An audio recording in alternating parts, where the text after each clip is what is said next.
Alonso. Vamos a iniciar esta charla, que es un entrenamiento en cateterismo intervencionismo pediátrico. ¿Qué debemos mejorar para usar la válvula Venus-P? Va a haber un caso en vivo desde México.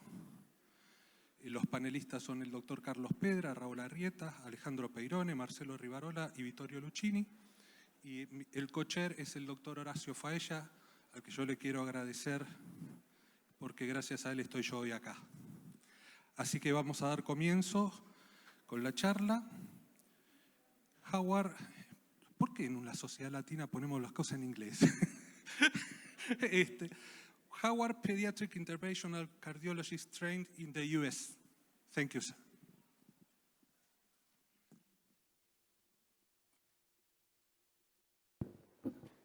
Thank you very much, Alejandro. First of all, thank you for the invitation to be here and to visit this beautiful country. It's an honor to be here. And excuse me for not being fluent in either Spanish or Portuguese, so I will speak in my native tongue of English, okay? Thank you. These are my disclosures. So becoming a pediatric interventional cardiologist and what it's like to train in the US starts obviously long before their senior fellowship. Somewhere along the way, a young baby's born with no worries in the world. They grow up to become a young adult and figure out, for whatever happened in their life, that they want to do this for a living. They want to put sheaths and catheters in little babies and figure out ways to help them without surgery. And each of our journey there is obviously different in how we get there. In the United States, that begins with going to college, growing up a bit, having a lot of fun, maybe studying a little bit, figuring out a way to graduate. And in the United States, having to not only pass the MCAT test, but having to do relatively well on this in order to make the next step of medical school with endless learning, learning how to put on a white coat, learning how to put a stethoscope around your neck, and try to become as good a doctor as you can become. You realize during medical school that you want to become a pediatrician, and during that time frame, you gain an interest or a love for pediatric cardiology and decide that you want to apply for fellowship. And so in the United States, what does that look like in applying for fellowship? This is some data that our fellowship program director shared with me across the United States. And over the last 4 years, the number of programs in the US has grown from just under 60 to now 63 programs that are available to train as a pediatric cardiologist. In those 63 programs, there are 179 positions to become a pediatric cardiologist each year.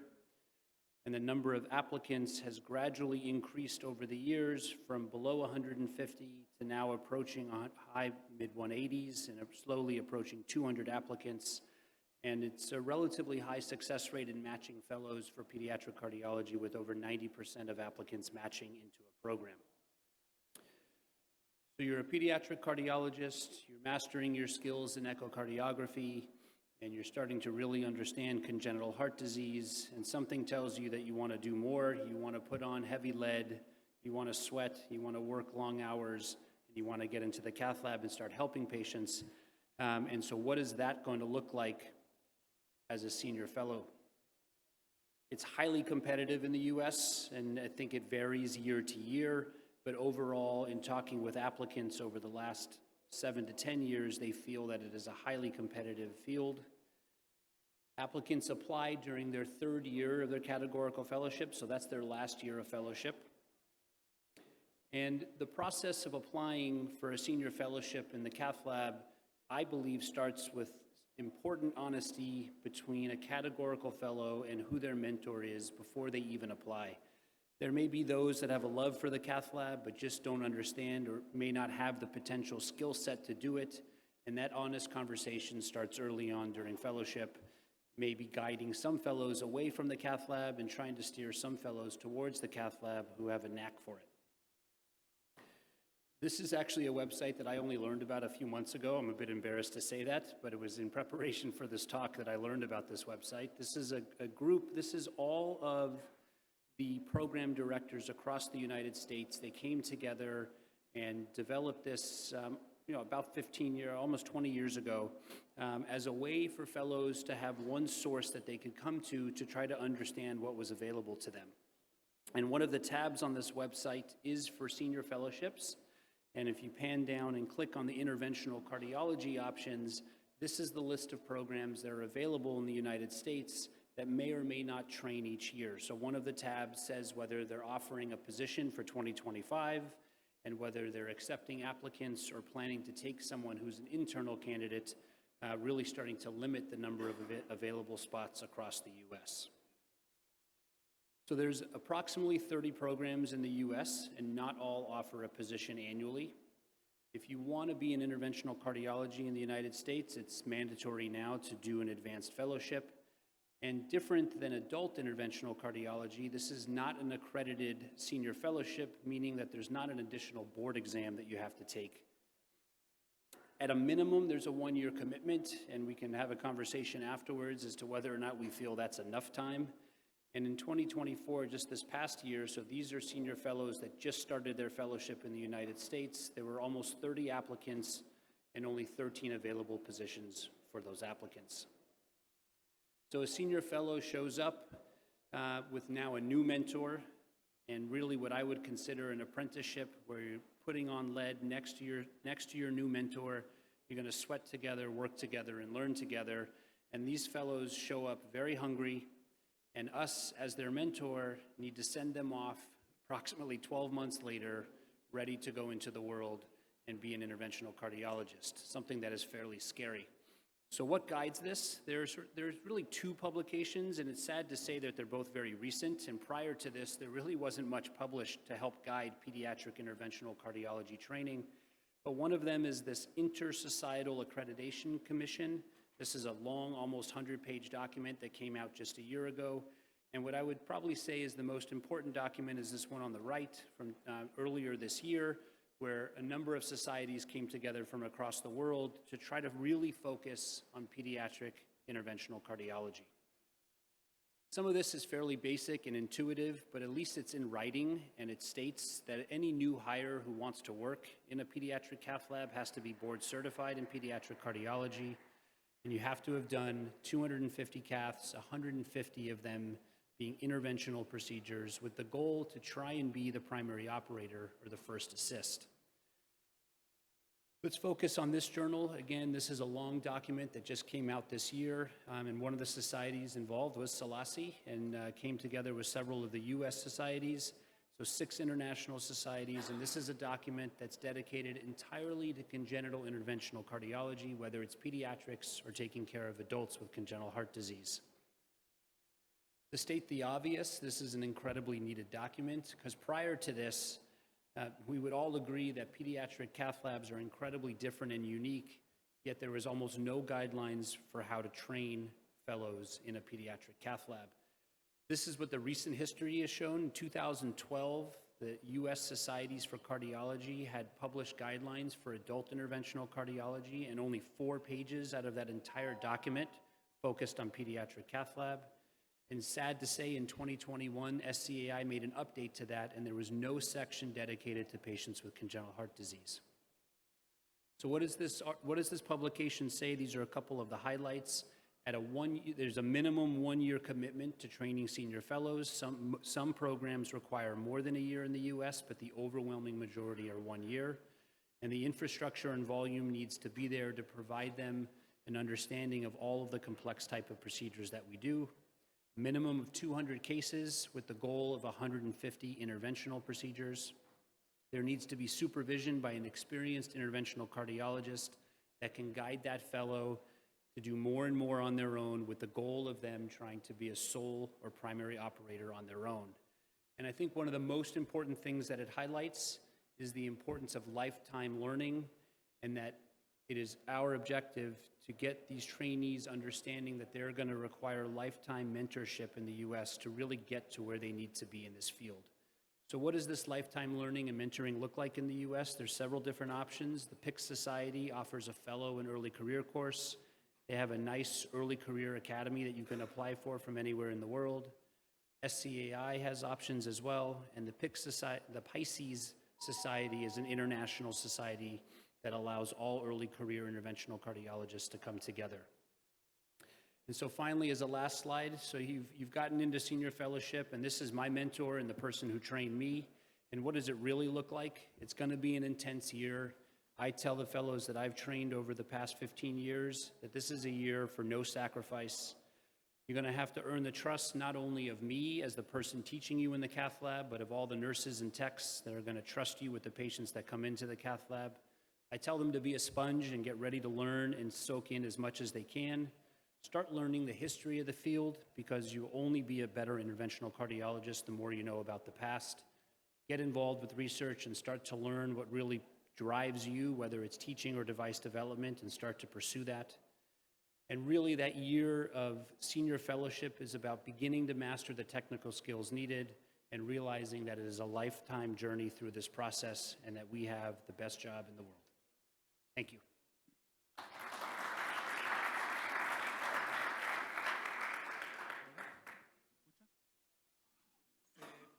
Tenemos tiempo para una pregunta del panel o de la audiencia. Muchas gracias.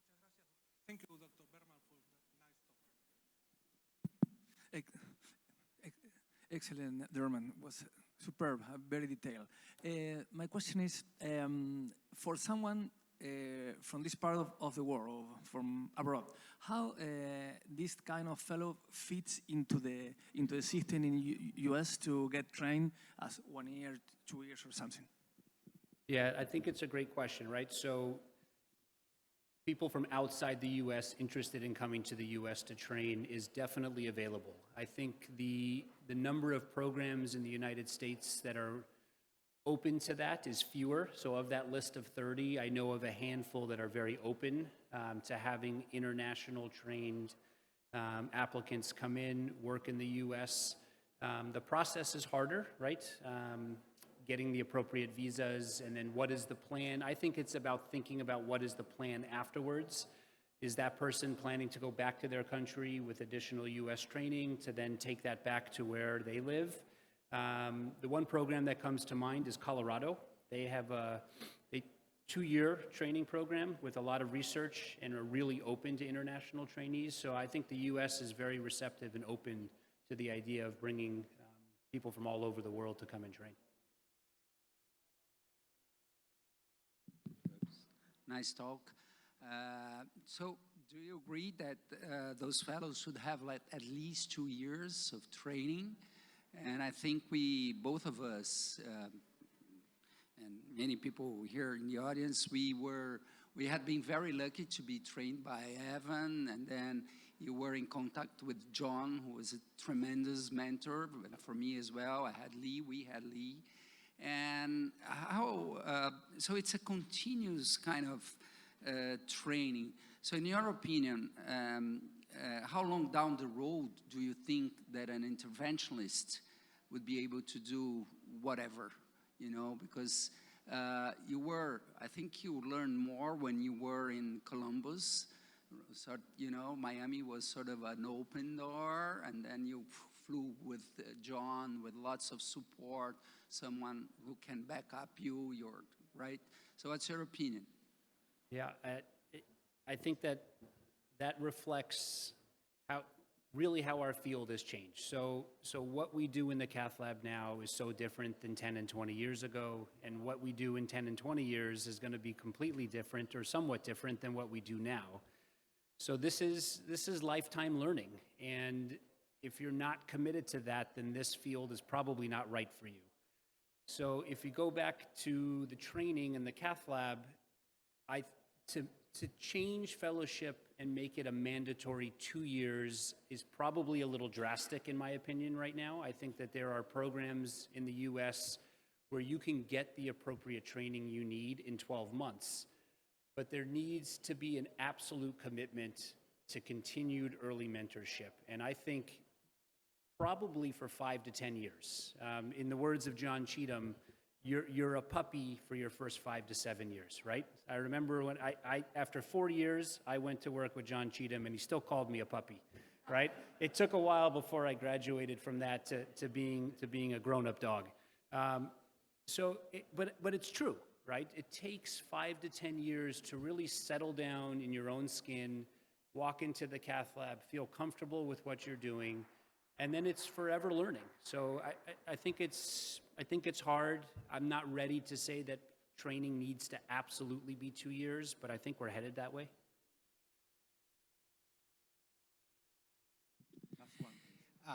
And I want to ask you another question. The same topic. It's so long, too many years to get training and intervention. And I guess I don't know. It has to be with the new generation that when are gonna decide what to do in terms in pediatric cardiology, they prefer other things like echocardiography or other fields because in Chile, they earn more money than doing intervention. There are not too many centers. It's happening in the United States the same thing, or what do you think? So I just want to make sure I understand your question, but it's the newer generation or up-and-coming new trainees being interested in other fields. I think our field of pediatric cardiology has become incredibly subspecialized, right, over the last 5 to 10 years, where now almost everybody at an academic center in the US who wants to be an imager has to do a senior fellowship in imaging. And that wasn't the case that everyone was doing that 10 and 15 years ago. So I think there's a wide spectrum of what everybody wants to do. The training requirements for fellows has changed. The work hours have changed. I think that we're finding my sense is that we're finding fewer and fewer fellows that are very, very interested and super keen to dive into the rigorous requirements of interventional cardiology. So I think the number of interested fellows is going down. I don't have data to support that. And maybe that's okay, right? Maybe it's sort of it's a wave of there'll be more people than there needs to be interested in the field, and then there'll maybe not enough, and it's a sort of balance that will find itself. Just a quick last comment. I think we are, oops, let's finish. Sorry. Yeah. As a matter of time, please. Thank you, Dr. Berman. Thank you very much. Next talk, I invite Dra. Juliana Neves de Brazil. How are our colleagues trained in Brazil? ¿Cómo nuestros amigos brasileños entrenan a los jóvenes colegas en Brasil? Obrigada mais uma vez. Eu não poderia deixar de começar essa aula sem falar do meu mentor, da pessoa que segurou minha mão e que segura até hoje, e o que foi comentado aqui na aula do Deming se reflete, eu acho que em todos nós. Nós estamos sempre aprendendo e passamos de mentorados a mentores ao longo da nossa carreira, né? Então, aqui o meu agradecimento ao Dr. Carlos Pedra pela minha formação. Não tenho qualquer conflito de interesse, esses são os meus trabalhos.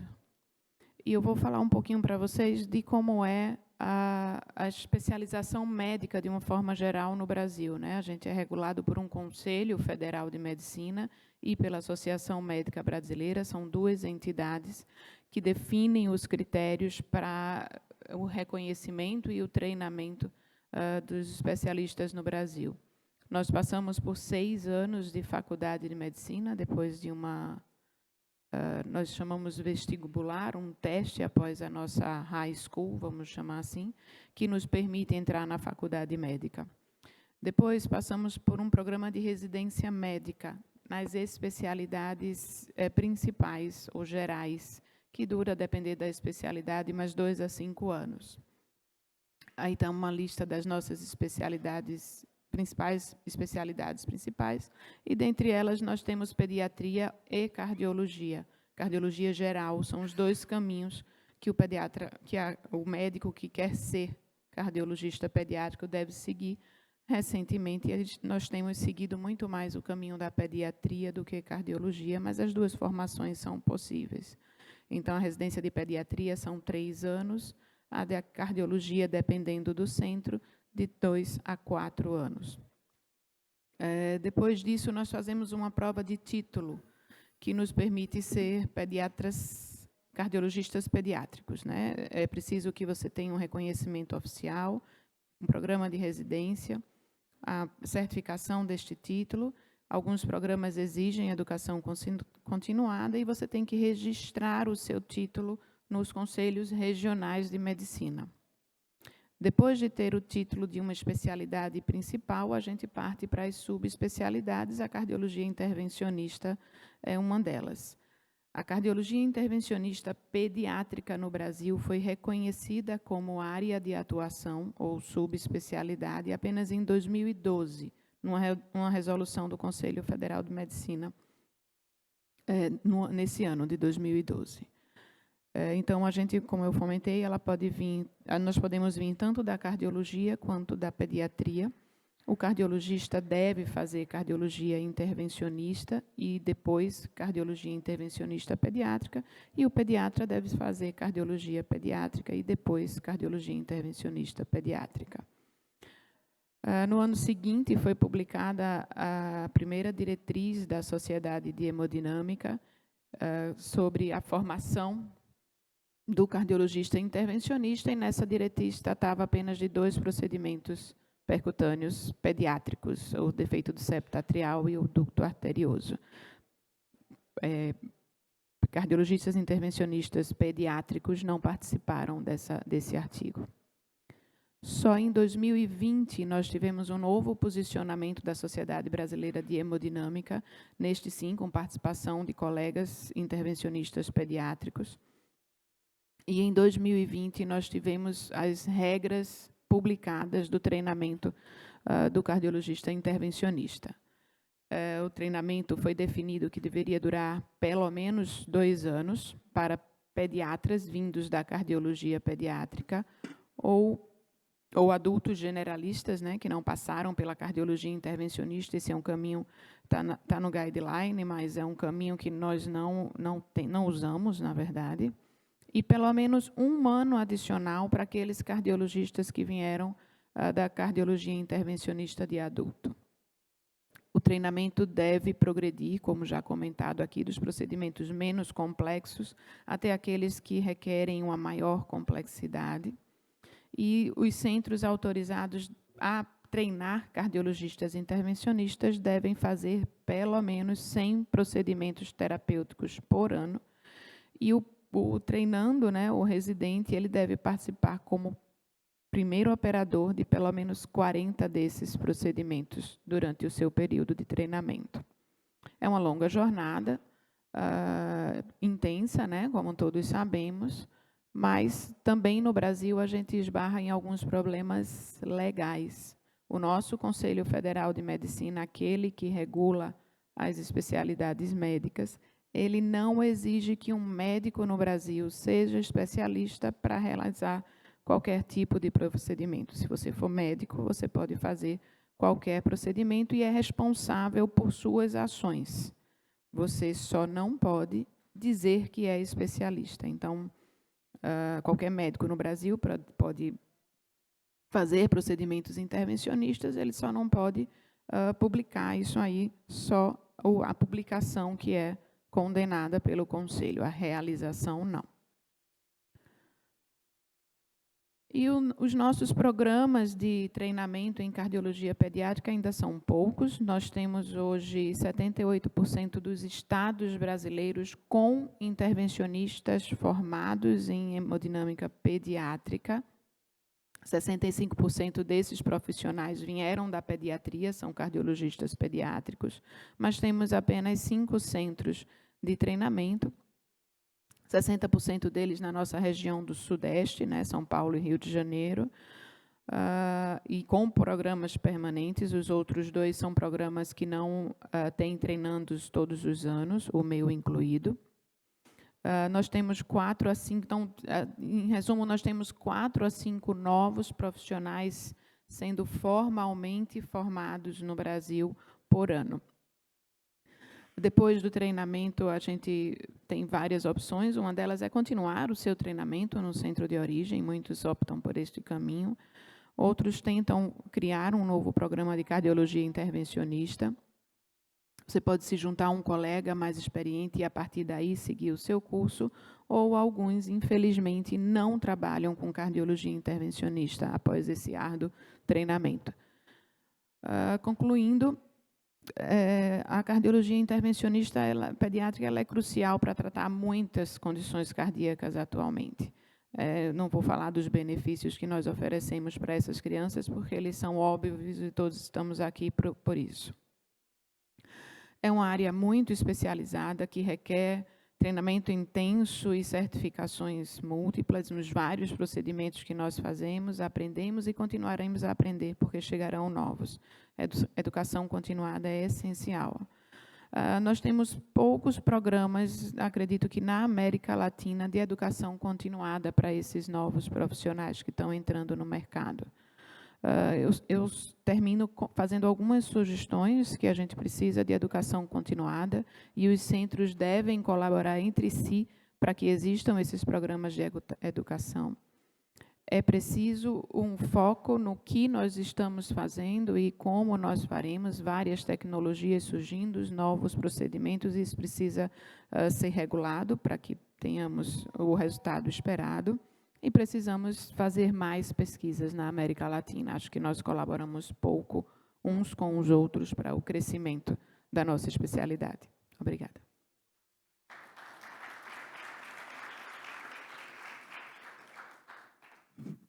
Bueno, voy a tener un placer de presentar a la doctora Liliana Ferrín.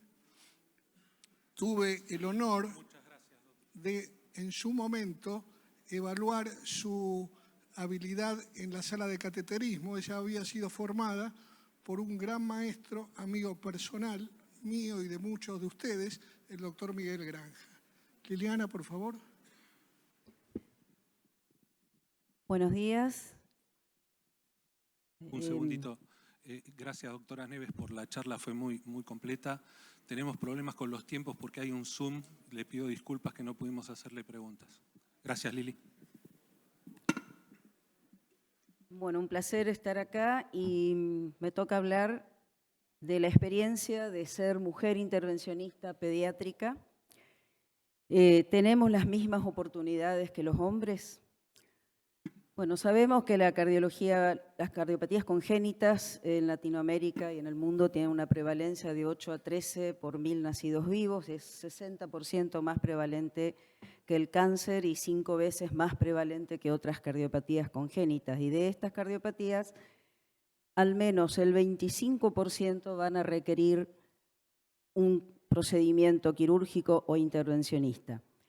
En la historia de la cardiología intervencionista, el primer cateterismo cardíaco realizado en niños se hizo en 1937 en Cuba, algo que no fue publicado, por lo cual es un hecho que no es tan conocido, pero sí es referido. El año pasado, la doctora Jackie Kreuzer, compatriota nuestra que está en Estados Unidos y todos la conocemos, hizo en el American College una revisión histórica de la participación de las mujeres en la historia de la cardiología pediátrica.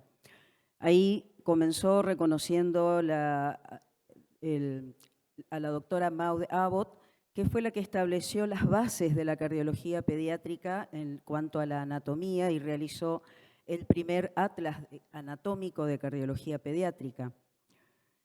Más adelante, la doctora Helen Taussig, por todos conocida, en 1930 crea la primer clínica de niños con cardiopatía congénita, se la considera la fundadora y madre de la cardiología pediátrica. Estudió a los niños azules, a los niños con Fallot, y en 1944 logró que se realizara el primer procedimiento que lleva su nombre, el doctor Blaylock.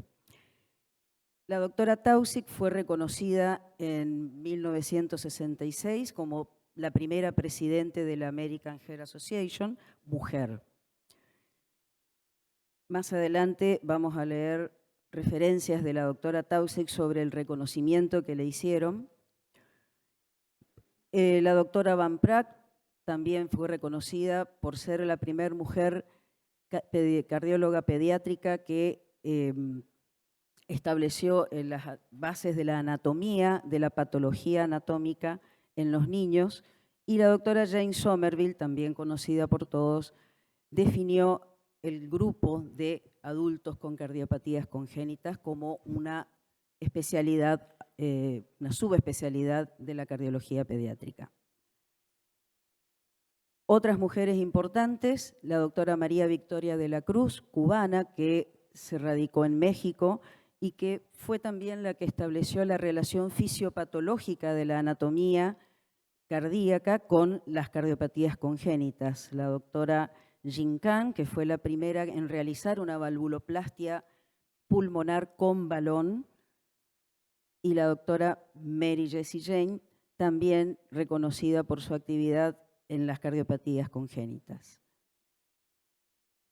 La historia de la cardiología intervencionista pediátrica en Latinoamérica, como dije primero, en 1937 se realizó el primer cateterismo cardíaco en Cuba por los doctores Castellanos, Pereiras y García. En 1936, acá en la Argentina, el doctor Rodolfo Kreuser fundó el servicio de la unidad de cardiología pediátrica en el Hospital Ricardo Gutiérrez y ya realizaban en ese momento estudios angiográficos con placas radiográficas, algo que escuchamos habitualmente como contado como historia nuestra, pero que fue considerado mundialmente un adelanto y la base también de las angiografías. En 1947, el doctor Ignacio Chávez en México funda la primera unidad de cardiología pediátrica, creando la Escuela de Cardiología Pediátrica de México. Y en México también, en 1953, los doctores Rubio, Álvarez y Limón realizaron la primera valvulotomía pediátrica, pulmonar endovascular con una catéter con cuchilla.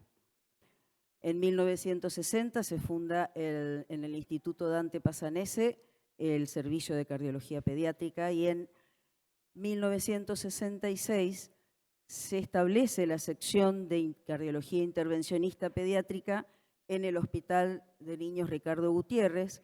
Cuando el doctor Rodríguez Coronel habla de su servicio, no deja de mencionar en ese momento al doctor González Parente, que fue el que inició el servicio, y la importante participación, ayuda y docencia de los doctores Miguel Pedrini y de la doctora Marta Perriello, que fue la primer cardióloga intervencionista pediátrica en nuestro país y a quien tuve el placer de conocer y el honor de también recibir formación de ella.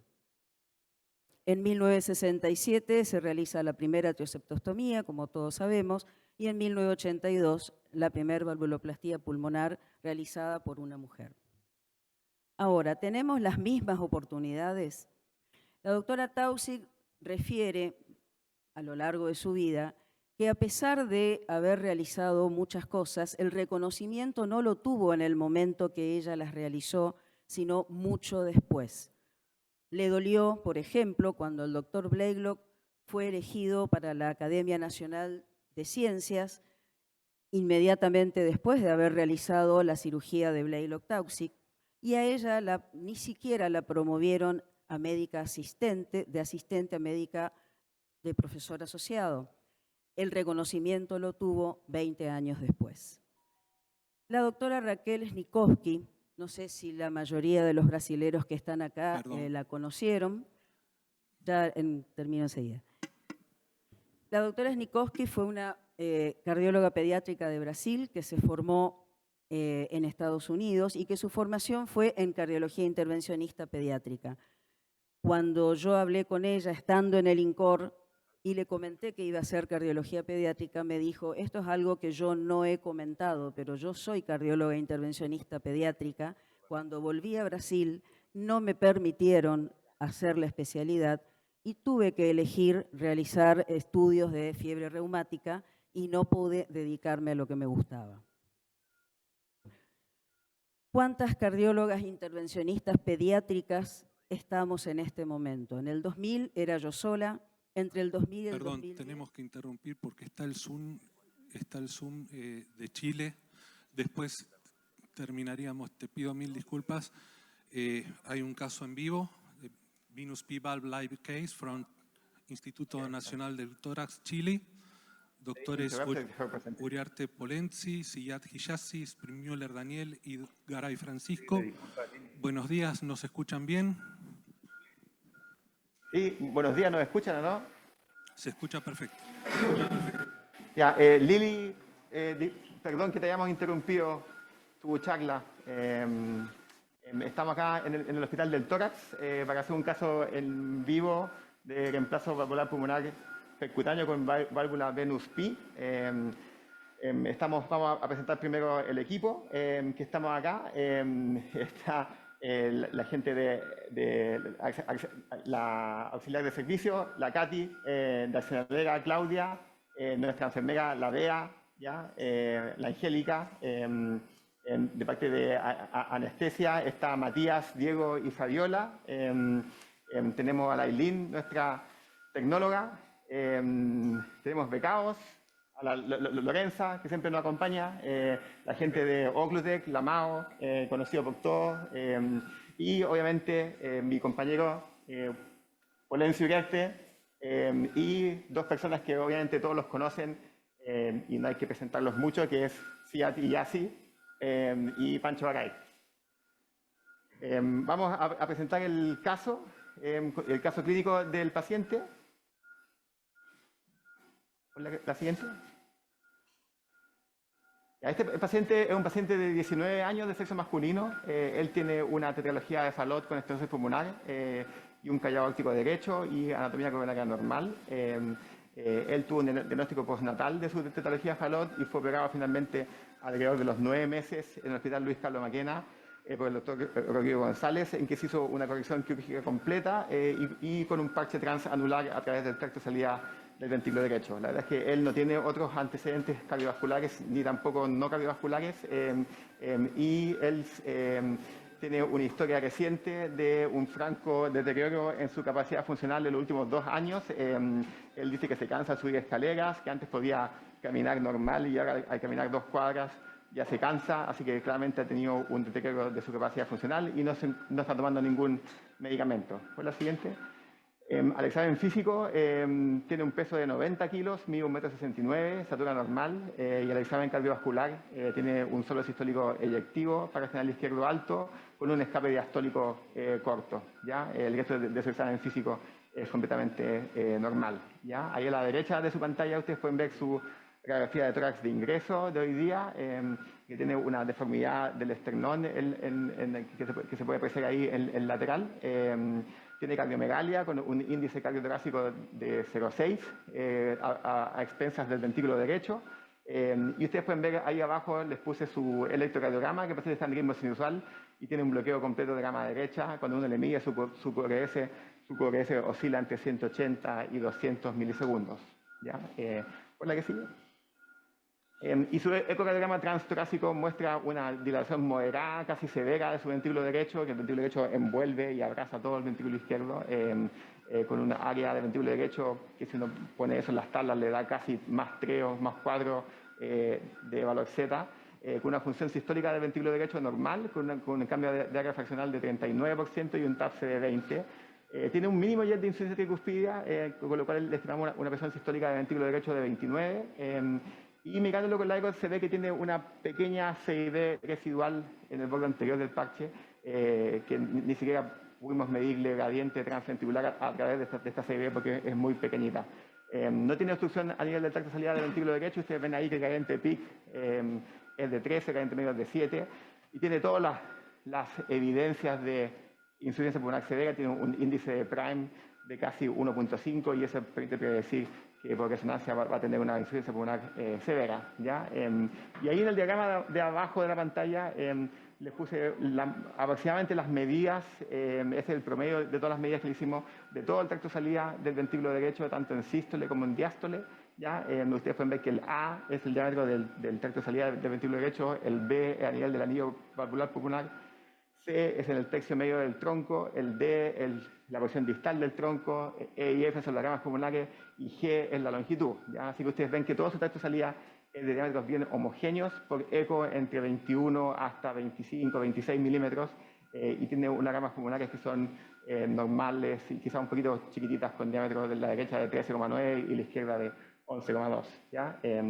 Y hay alto espacio, más de 30 minutos de distancia entre la bifurcación hasta el plano del anillo por eco. ¿Me da la siguiente, Lore?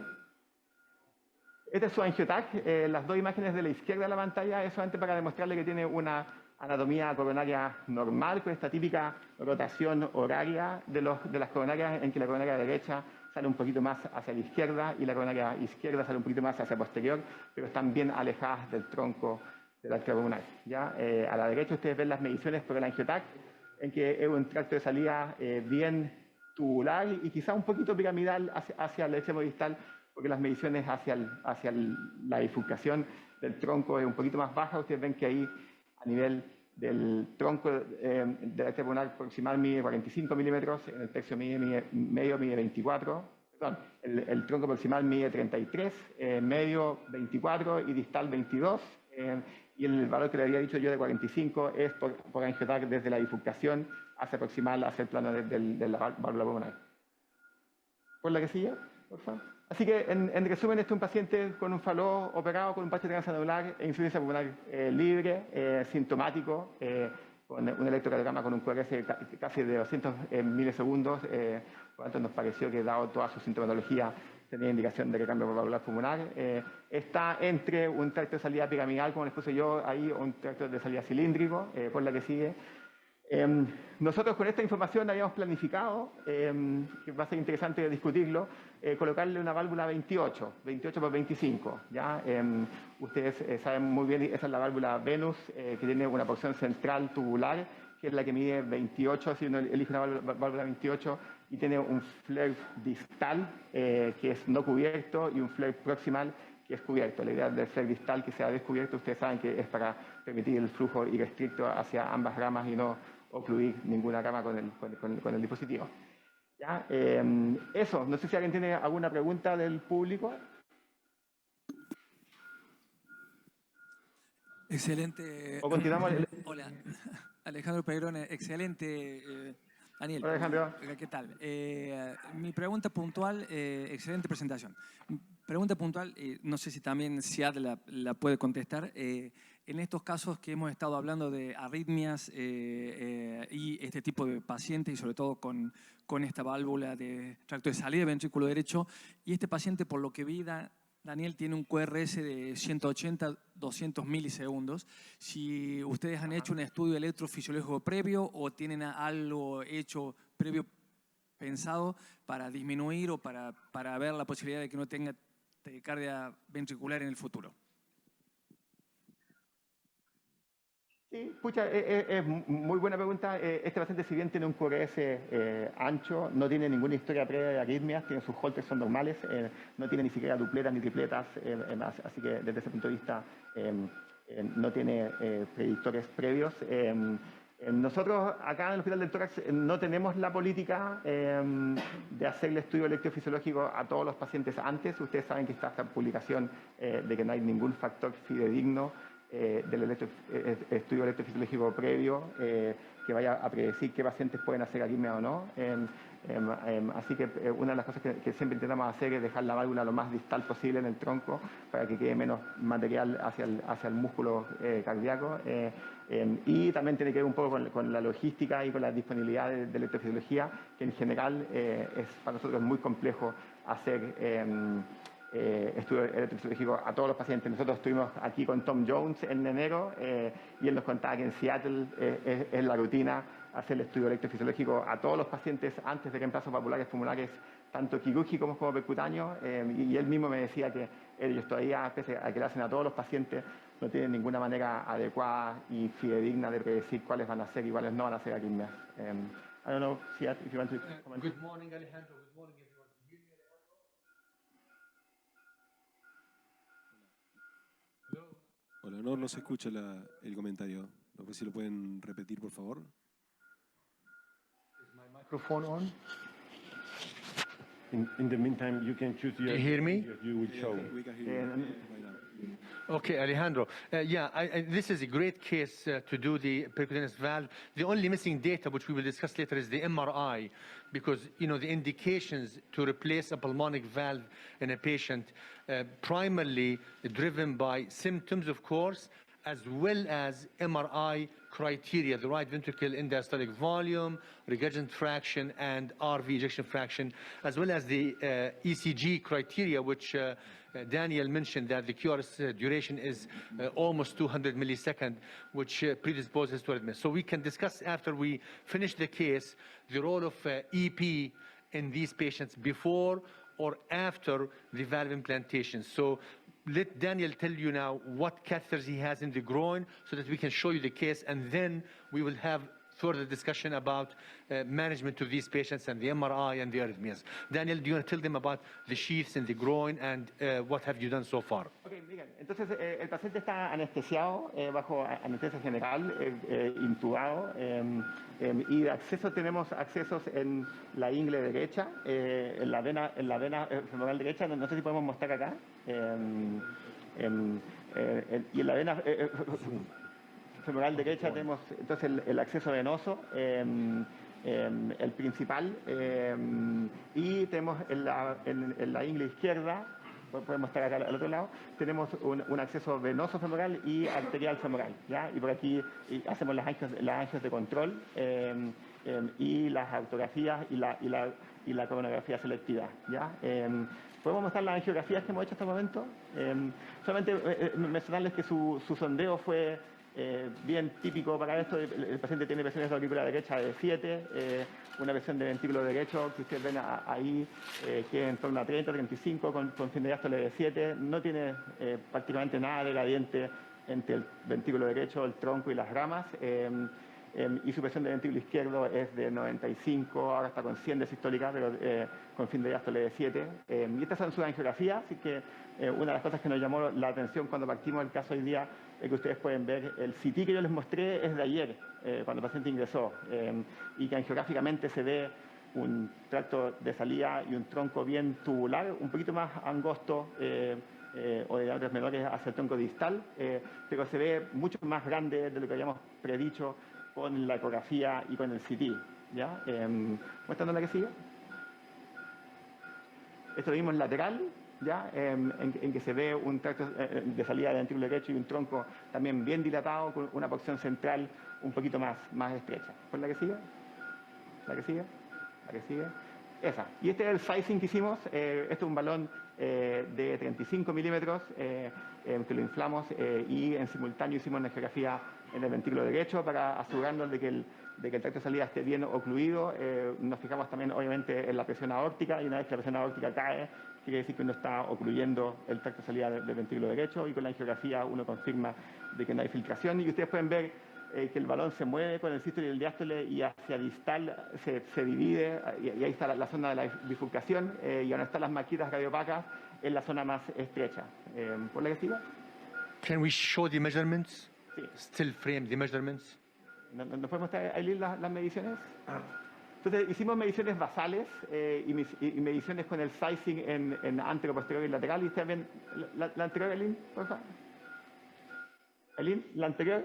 That's good there. Bueno, os mostramos esto, ¿ya? Esto es el balón en que ustedes ven que la zona de la cintura mide 31 milímetros, así que significativamente más grande de lo que habíamos predicho por el escáner y por el ecocardio. ¿Por la que sigue? Y esto es el lateral, en que la zona más estrecha mide en torno a 30,8 milímetros. Así que entre 30 y 32 milímetros mide. Y por la última, y esto es solamente para mostrarles el basal, en que ustedes ven que la porción distal del tronco mide 25,6, el tercio medio mide 30. Por lo tanto, es un tracto de salida tubular, quizá un poquito piramidal, con unas ramas pulmonares de 15, 16 milímetros y una longitud desde la bifurcación hasta más o menos el plano valvular de unos 42, 43 milímetros. Así que con esta información lo comenzamos con CIAT y con Francisco y con Polo, y si bien nosotros pensábamos implantar una válvula 28, ahora decidimos hacer un upsize de la válvula y vamos a implantarle una válvula número 34, ¿ya? Una 34 por 25. So as you can see, Daniel and the team, they did all the important steps before you decide to implant the valve. And those were the hemodynamics, no obstruction, no gradient. Second, he did the angiography to see if there is any narrowing in the branch pulmonary arteries or not. Then he did balloon sizing, which is very important, and that determines the size of the valve that we need. And then finally, the coronary compression test, which is essential in every patient. And the coronary arteries were far from the outflow tract. So now the size of the balloon was about 30 to 31 millimeter. And here we discussed it to see what size valve we should go with. And we agreed that a 34 millimeter diameter valve, 25 millimeter length, which is the straight part. So obviously the valve is much longer than that, but the diameter is 34 millimeter. And Francisco will show you now the venous P valve, a sample of it, not the one that we are using. ¿Me escuchan? Se escucha bien. Espero que me escuchen. Close up on this valve. Zoom. Zoom here. Ok. Esta es la válvula Venus P. Muchos de ustedes ya la conocen. Es una válvula de nitinol autoexpandible que tiene esta configuración particular. Tiene un segmento central tubular que en este caso que va a ser la válvula de 34 milímetros y tiene un par de coronas o un flare hacia ambos extremos. La válvula está cubierta con pericardio porcino en su totalidad, excepto en el extremo distal, que va a estar hacia la bifurcación de las ramas pulmonares. Y esto está descubierto para evitar el potencial riesgo de que se pueda ocluir alguna rama pulmonar. En el interior está la válvula que es de 3 velos, que es hecha de pericardio porcino también. Este sería el outflow y este sería el inflow de la válvula. La válvula ya está montada, se la va a mostrar cuando la transfiramos a la mesa. Daniel ahora va a mostrarle lo que hicimos antes de... Lo que hicimos hasta el momento es con una vaina Axis, que es de la misma empresa de Venus, que es una vaina similar a la Drysil, una Access de 24 French, que es la que está acá abajo. Zoom down there. Muestra acá abajo. La ingle.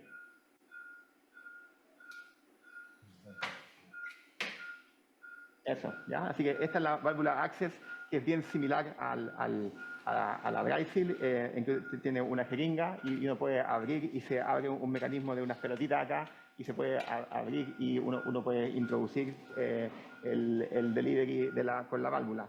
Ya, esta es 24 French, la válvula pasa por So this is a Drysil-like sheath. It's not made by Gore, it's made by Venus, the manufacturer of the valve itself. Sí. Entonces, se podemos mostrar fluoroscopía directo. Y lo que hicimos, chiquillos, es subir la vaina Access o Drysil hasta la arteria pulmonar derecha y con la vaina ahí, por dentro de la vaina, vamos a subir la válvula Venus. Daniel. Go ahead. Daniel. ¿Sí? Carlos Pedra. Carlos, ¿cómo estás? Bien, bien. Buen trabajo. Felicitaciones. Voy a hablar en inglés para que Ziad pueda contestar también. It seems that the LPA is a little bit narrow, so when you're going to open the distal crown, it may be entangled there. So are there any tricks to sort of get away of that, or you're planning to cover the origin of the LPA, considering that the distal crown has open cells? What's your plan? Hi, Carlos. How are you? Good, Ziad. Good to see you on the big screen. Good, good. So we reviewed the angio as well as the echo. It looks a little bit smaller, but it's about 15 millimeter by angio, and there was no gradient by hemodynamics. So when Daniel will open the valve, obviously we will do repeated angiography to ensure that the LPA is wide open, and also we will get you a pressure gradient through the strut from the LPA to the MPA and go from there. If there is any concern, we can always deal with it later on, but I don't think that we will be worried about this at this time.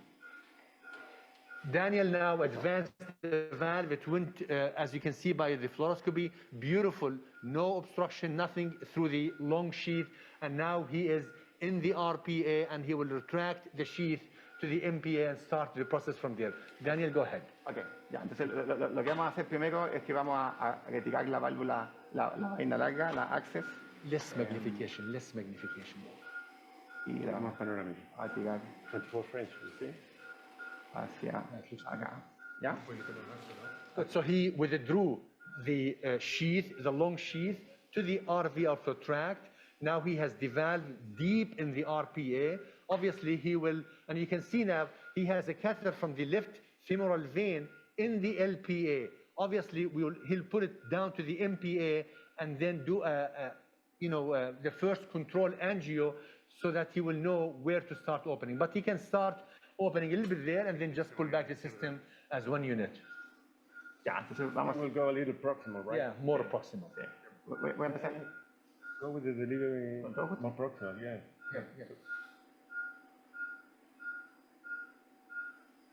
A little bit more. Because you have a landmark, you have your LPA catheter is in the LPA. I would not come back. That's it. Okay. Now start opening. Vamos a empezar a abrir la válvula.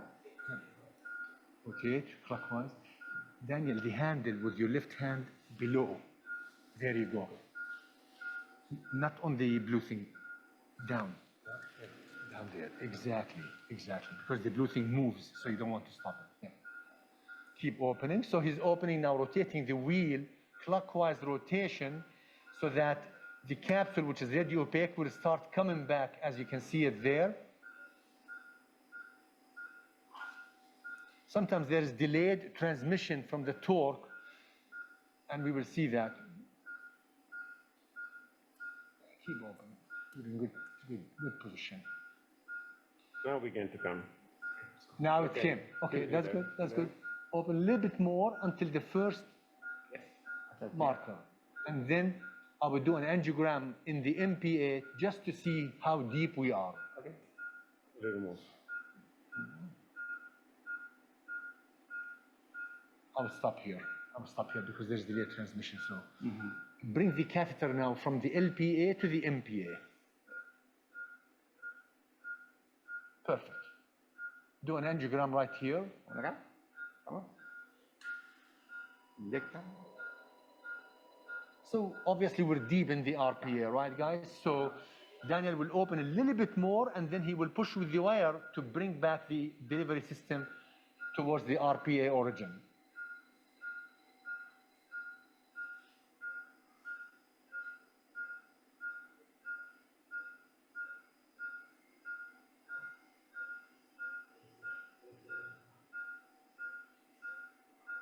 Okay, stop. Because delayed transmission. Now push the wire and bring back the entire delivery system to the RPA origin. Push, come back. Maybe you need to hold the sheath. Somebody has to hold the sheath from the other side. The sheath.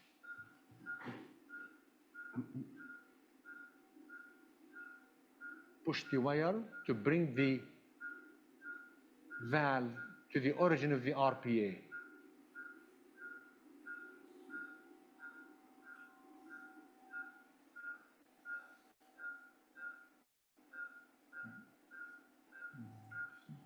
You need to come back a little bit more. Push the wire, yeah.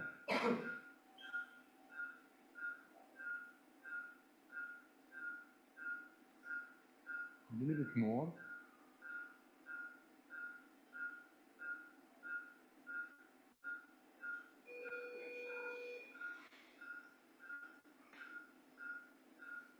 You can push and pull a little bit together, yeah.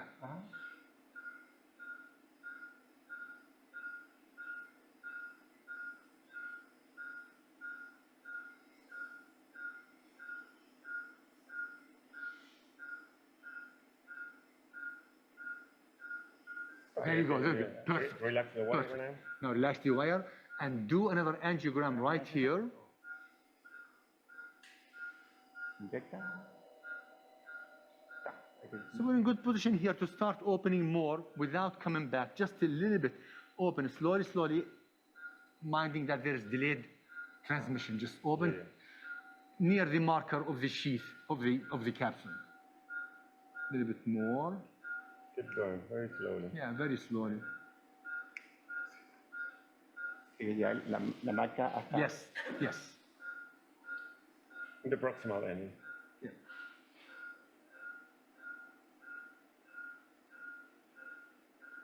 And see how the distal flare configure. Now slower here and wait a minute. Just wait a minute. See, it started to open, and we're still in the RPA origin. But so you need open, to. It's open better. It's open better, It's but begin to open. Yeah, that's right. So I would just wait a second. Now repeat the angio just to make sure that we are still Because a little lower. Because a little a lower. little bit lower. Yeah. That's good. That's good. That's good there. Ahora. Inject here. Inyecta. So certainly we are in the RPA origin still. So a little drawing back a little bit by pushing on the wire just a tad.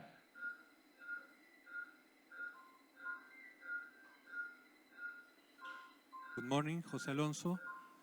Can you make a comment about if at this time the valve is already retrievable? No, at this point, the valve will be retrievable slightly, but not much. That's why we have the long sheath. The long sheath came back too much. Yeah, It came back too much. Let me see. Keep it to the used to keep- there. Yeah. Okay. So if we want to retrieve the valve, we have to use the long sheath at this point. Push it a little bit more, because I'd like it to come out of from the RPA origin. And then it's We really need to slow. put forward tension when he brings that. Francisco, forward tension on the delivery system so it will not come back when he pushes the wire. Go from there. Yep. Ahí está bajando un poquito más. Push a little bit more the wire.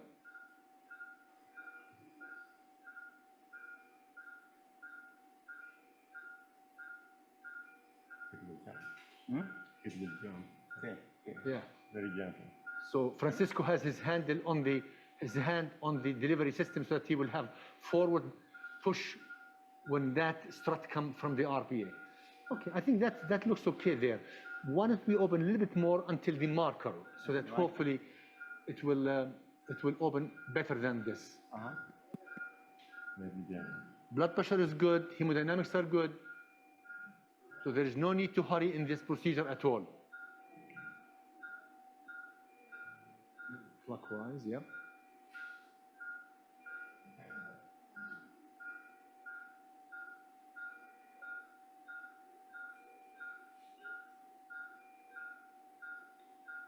Slowly, slowly, yeah, yeah. You see it moved. So now, definitely you need to push the wire to bring the catheter a little bit more Okay, definitely. straight. There you go, perfect. Stop here. ¿Hagamos la angio acá? Perfect. Store that and play it back to them. Inyecta.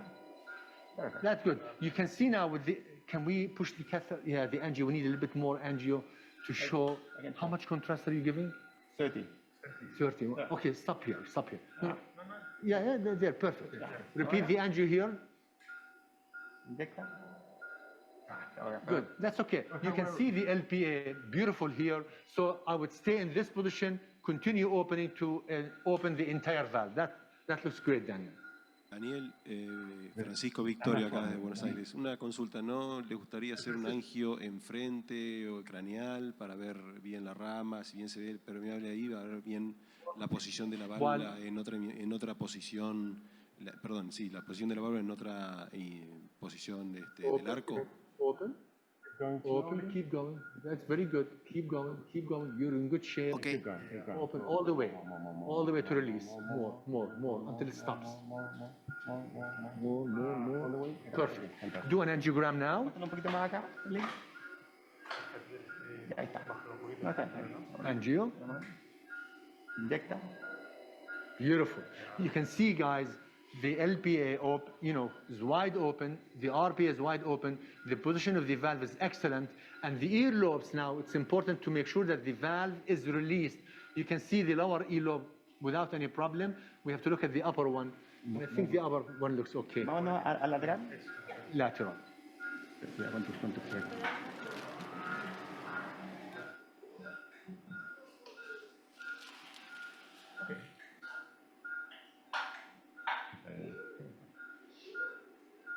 We change the angle now to straight lateral. Sube la mesa un poco. Oh, you don't need. And do a cine here. Let's see where's the earlobe. There's one there. I think it looks good. I don't see, I think it's released. So what I usually do, Daniel, rotate the handle just clockwise 60 degrees or so, just to make sure that the handle, just the handle. ¿Cómo te sientes más cómodo en oblicuo derecho? That's good. That's good. And now go back to the RA of you to take the carrot while you're holding the sheath. Ajá. Tú me haces la... Yo te tengo los... RA Okre. The same view. Good. So now you're going to push on the wire while you're bringing the carrot. Make sure that it moves without any problem. It moves without any problem. So it's totally released. Perfect. Good, good, good, good. Yep.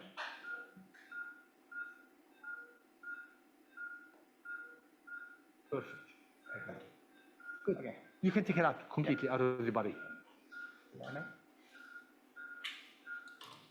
¿No vamos a...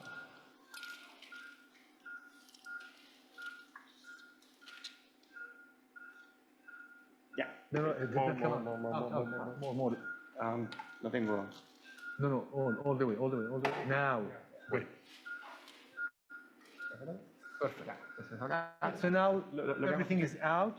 We have a catheter, of course, from the left pulmonary artery. You can go through this catheter, see if it will advance to the LPA from here or not. Beautiful. Ya. You can remove the wire. No, es que no podemos sacar la guía sin... Ya, hagamos una... Mueve la mesa un poquito más abajo, ahí. Y hagamos una mesa acá. Estamos con la guía stiff por la válvula, así que puede ser que tenga un poquito de insuficiencia. Is it bleeding a lot here? This is bleeding a lot. Yeah. I would remove the guide wire from here so to stop the bleeding. Yes. ¿Me pasan el wedge, por favor? Okay, the position of the valve looks really good because you can see the distal flare in the RPA and as well in the projection over the LPA. So it's distal in the position that we were looking for. Valve is functional, as you say. Más para acá, por favor. Hi, how are you? Hola Francisco, hola Daniel, Marcelo Rivarola de acá Buenos Aires. Hi Siad, Marcelo Rivarola. Hi, how are here. you? How are you? Hi Marcelo, how are you? Yes, beautiful case. That's I want one question and one comment. Is possible to do any angiograms in AP view to see how is the valve orientated in the outflow tract, and you can see the both branch if are they free or no. And the question is, why did you prefer to put the wire in the right pulmonary artery? I think, lately, and, Francisco and Daniel can comment, with the venous P valve, I have noticed that positioning, if there is no obstruction in either pulmonary artery, I think it is better, in my opinion, alignment to have the wire in the RPA. Obviously, if there is any obstruction or issues, you can change it. But from my experience now, almost always I put the wire in the RPA and very good alignment with the outflow tract.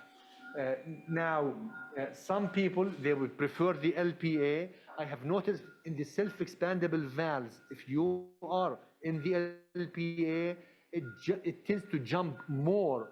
And that's why I think in the RPA, the jumping is less and it aligns itself with the MPA and the RV outflow tract. And that's why I prefer the RPA. Perfecto. Sí, yo creo también, al igual que como dice Siad, que últimamente con toda la plataforma de válvulas autoexpandibles es prácticamente, ¿se acuerdan que inicialmente se sugería poner siempre la guía en la arteria pulmonar izquierda?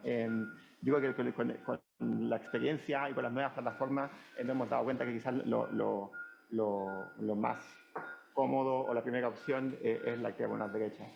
Y eso lo hemos visto con Venus, con también las otras válvulas autoexpandibles. Chiquillos, vamos a hacer un retiro. If you can, the sheath to the IVC because you're stenting the RPA, the tricuspid valve. Perfect. Good. And do the angio. Vamos a hacer un retiro de presiones. I'm going to make a pullback and then the angio. Yeah, you're going to do an angiogram now? And then a pullback for pressures and then the angio, because I have the wedge here connected to the pressure. Oh, this is wedge? Okay. Okay. So, pueden mostrar las presiones. Esta es la presión en la arteria pulmonar derecha. Ustedes pueden ver que tiene una presión sistólica de 33, 34, con diastólicas que antes eran de 5. Ahora las presiones diastólicas son, if you go to the LPA, son en torno a 15, 16. ¿Ya? He's going to try to go to the LPA and see if it's easy or not. Meternos con el wedge hacia la arteria pulmonar izquierda. There you go. It's going to the LPA without any problem. Push. There you go. It's in the LPA. Esta es la presión en la arteria pulmonar izquierda, con el comentario de Carlos, que se veía un poco estrecha, pero la verdad es que no tiene gradiente significativo. Obviamente, ustedes saben que cuando hay estenosis en una rama, o un poquito de estenosis, en este caso puede ser que no haya gradiente de presión y sí un poquito de flujo pulmonar asimétrico, pero en cuanto a presiones se ve bastante bien. Y voy a hacer un retiro. Este es la arteria pulmonar izquierda. Esto es el tronco. Pueden ver que tiene 32, 34 presión. ¿Ya? Esta es la presión en el ventrículo derecho. En que ustedes ven que la presión sistólica es un poquito desfasístole, un poquito discriminado, un poquito más atrás, a veces que eso ahí está. There you go. That's good. It should settle down now. Un poquito más atrás, a veces que esto molesta menos. Ahí está. Ustedes pueden ver que la presión sistólica del ventrículo derecho es de 37. About 5-6 millimeter mercury gradient between the RV, between the MPA and the RV, but there was no gradient at the LPA origin. Eso dice la presión en la aurícula derecha, que sigue parecida al comienzo, que está con una media de 5. ¿Ya? Ok, ahora vamos a hacer una angiografía en la arteria pulmonar derecha, con el plicte que tenemos al otro lado. We'll do the angio now in the MPA, just above the valve, to see how the valve is functioning. Yeah, pull it back. Un poquito. It's too far. Can you make a comment about how you choose the length of the valve? Well, the length, unfortunately, we have no control. It's available in two sizes, 25 and 30.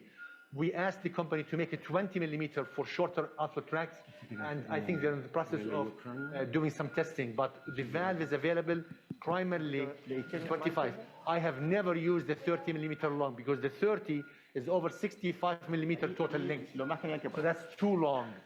The 25, I think, will cover probably 95 to 98% of all patients, and then go from there. Have you used, Francisco and Daniel, the 30 millimeter long? No, almost never. At the beginning, we used a couple of cases with the 30, but I think in the last couple of years, we haven't used them. So you're safe to choose the 25. And when the 20 millimeter becomes available, I think this will cater to about 10 to 15% of the patients with shorter outflow tracts. Sí. Hay que considerar esta válvula, que cuando uno elige el largo de la válvula, es que cuando decimos 25, es 25 el largo de la porción recta. Hay que agregarle el flare proximal y el flare distal. Eso, la suma de las dos. Marcelo asked you wanted to do, Marcelo, you wanted a straight frontal, or what view did you want? Epicranial. Epicranial. We have it. We have 36 What angle is this? 36, 26? Yes, it's 26. LAO cranial. LAO, Yeah. 36 cranial. 3060 cranial, 26 LAO. Ok, hagámoslo acá, hagámoslo acá. Inyecta. The valve looks very competent. The branches are wide open. I think this is an excellent result for this young gentleman, with the venous B valve. Now the question, we want to discuss the arrhythmia issue. Daniel said that he had a Holter which was normal. Obviously, if the Holter is normal, we in our center, we do not do EP study before the procedure. But if the patient is having runs of VTAC or PVCs or something like this, I think a lot of centers now are changing their approach by doing a limited EP study and possible ablation before you implant the valve. Because once you implant the valve, it becomes harder for the electrophysiologist to do ablation in that area. Francisco, what's your approach in Chile? Es importante, hoy es una buena demostración de cómo estamos haciendo Venus P hoy en día, habitualmente escogiendo la rama derecha cada vez que podemos e intentar poner la válvula en una posición alta, muy cerca de la bifurcación, en una posición supraanular como se sugiere hoy en día, por el tema de evitar que tenga contacto la válvula con el músculo del infundíbulo. Respecto a arritmias, solo la estudiamos cuando hay Holter alterado, con mucha extrasistolía, si no, no hacemos estudio basal previo. Perfecto. She had a question for you, Alejandro. We discussed this in PICS Istanbul regarding the coronary angiography in this type of cases with a self-expanding platform like Venus P, Pulsar, and Harmony. If you are confident with the CT, you are not doing coronary angiography anymore in this type of cases? I personally do always ascending aorta angiogram just to be 100% safe.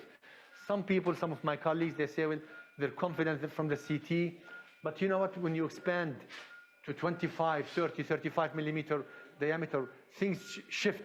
So you would like to see the position of the coronaries with the balloon fully inflated. So I still do this step. It does not hurt the patient. It does not prolong the procedure, so I still do it. I know that Dr. Ahmed Shalabi from Istanbul, when we were in Istanbul, said that he stopped doing this. That's his approach. I respect that, but I still would like to do the aortic root interrogation just to be on the safe side. Sí, nosotros en general, al igual que lo que comenta Siad, hemos optado por hacer siempre un chequeo de las coronarias antes de poner la válvula. Y la verdad es que nos hemos llevado sorpresas. Hemos tenido 2 pacientes en que con el puro balón de sizing han tenido sospecha de compresión coronaria, no para contraindicarles el implante, sino que para modificar un poco el landing zone a donde uno va a colocar la válvula. Pero creo que si el paciente está anestesiado, uno tiene una guía Landerquist en la arteria pulmonar, hacer una angiografía en la caída aórtica o una coronografía selectiva no le agrega más complicaciones al procedimiento. So now what Daniel wants to do, an aortic root angio, I always do it. And you ask me, why do you do aortic root angiogram now after you implanted the valve? The reason, this patient is going to back to the floor or the ICU. Almost all patients, they complain of chest pain after these procedures. In my opinion, it's not from the coronary arteries. It's from the positioning that we put them in this. When you do the angio and you see them and they're wide open, if he complains of chest pain on the floors, I tell the nurses, don't worry about it, just give him something and don't worry about it, right? I mean, this is what I do, just to make sure that the coronary arteries are far, open, no problem. So if he complains of chest pain, then this is non-cardiac chest pain. Perdón, eso fui yo. Estamos un poquito... Sí, hagamos acá. Sí. Sí, el picture está un poco en el tracto de salida del ventrículo izquierdo. Vamos a hacer otra. How much caudal do you have? Can you bring more caudal? More caudal? We can try. If you can. Puedes ponerle más. And by the way, the hemodynamic is good so far, and EKG is good as well. No, un poquito menos. I know Carlos doesn't like to check coronaries if the EKG is good. So maybe he could give his point of view about this. But the interest is in the coronary arteries here, not the valve. Yeah, that's fine. Ya, y andate un poquito más allá entonces. Ahí está. Ok, hagámoslo acá. Inyecta.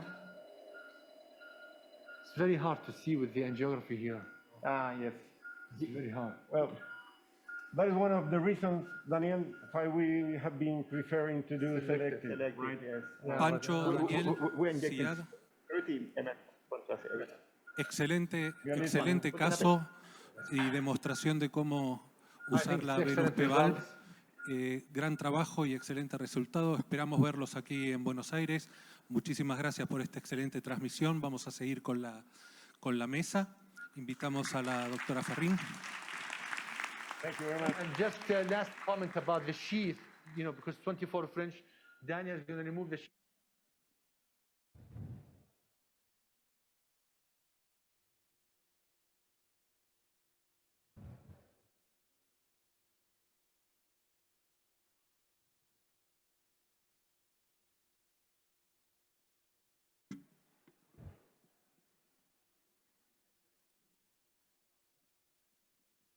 Bueno, continuando,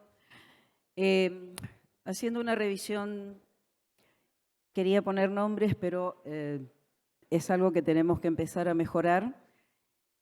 Hacia el 2000 yo era la única hemodinamista mujer pediátrica. Debo decir que fui muy bien tratada desde entonces hasta la fecha. Ya para el 2010 había hemodinamistas mujeres en México, en Colombia, en Brasil, en Bolivia, en Uruguay y en Argentina. Empezamos en ese momento Luz Helena en Colombia, Serrana en Uruguay, y las demás se fueron. Alejandra en Bolivia, nombro a las que tenemos un poquito más de edad, y ya después del 2010 comenzaron a haber más mujeres intervencionistas pediátricas en México, Panamá, República Dominicana, Venezuela, Colombia, Brasil, Bolivia, Uruguay, Chile y Argentina. Y en este momento sé que tenemos más o menos casi 10 fellows en formación en América Latina. Algo que tenemos que comenzar a mejorar es el reconocimiento nuestro de que nosotras sepamos quiénes somos, cuántas somos y que podamos comenzar a crecer un poco más. Igual, somos el 10% de los cardiólogos intervencionistas pediátricos de toda América Latina. Tenemos las mismas oportunidades. Las mujeres comenzaron liderando la cardiología pediátrica mundial, pero actualmente son los hombres los que la lideran, no solo en la cardiología intervencionista.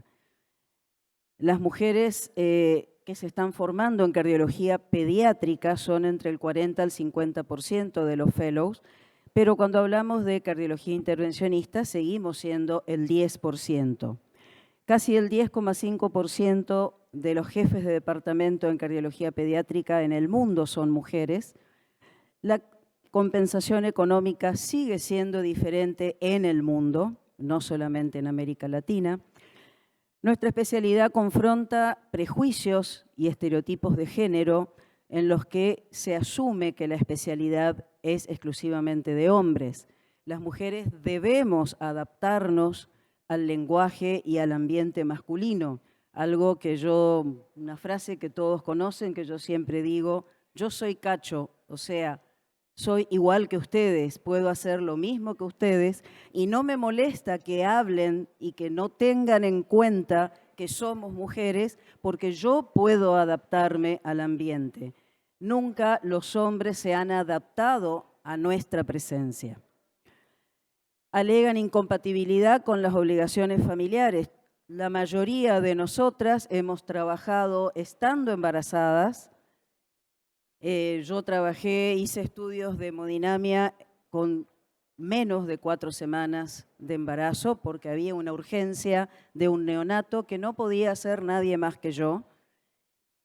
Y antes de terminar mi embarazo, una semana antes de dar a luz. en los tres embarazos. Y inmediatamente después, todas hemos continuado trabajando en el periodo de amamantamiento, en el periodo en el que el resto de las mujeres no trabajan porque están exclusivamente para sus hijos. Nosotras lo hemos hecho y lo seguimos haciendo. Discriminación sistemática. Las mujeres habitualmente somos más tímidas, tenemos miedo y creemos que no podemos estar a la par, entonces no participamos en congresos, no participamos en la organización, no participamos dando charlas, porque siempre dejamos que los hombres sean los que vayan al frente. No es fácil, pero sabemos que lo podemos hacer. Podemos ser madres y podemos ser cardiólogas intervencionistas al mismo tiempo. ¿Qué es lo que no podemos hacer? La doctora Liliana Greenfeld fue tal vez el ícono de las mujeres en la cardiología intervencionista mundial. Si podés cerrar, por favor. Y ella fue la que creó el grupo WIN, Women's in Interventional, y la doctora Meran habló de ella siempre como una mujer que se mantuvo, al igual que los hombres y aún más, tratando de establecer sus ideas y de ponernos en el mismo nivel que los hombres. Estas son fotos que muestran un poquito cómo está formada la cardiología intervencionista pediátrica en Latinoamérica. Y el grupo 1000, que es algo que se creó en el 2017, es el grupo de mujeres intervencionistas en Latinoamérica y lo que intenta es promover la investigación, fellowship, mentoría, innovación para dar más oportunidades a las mujeres en Latinoamérica.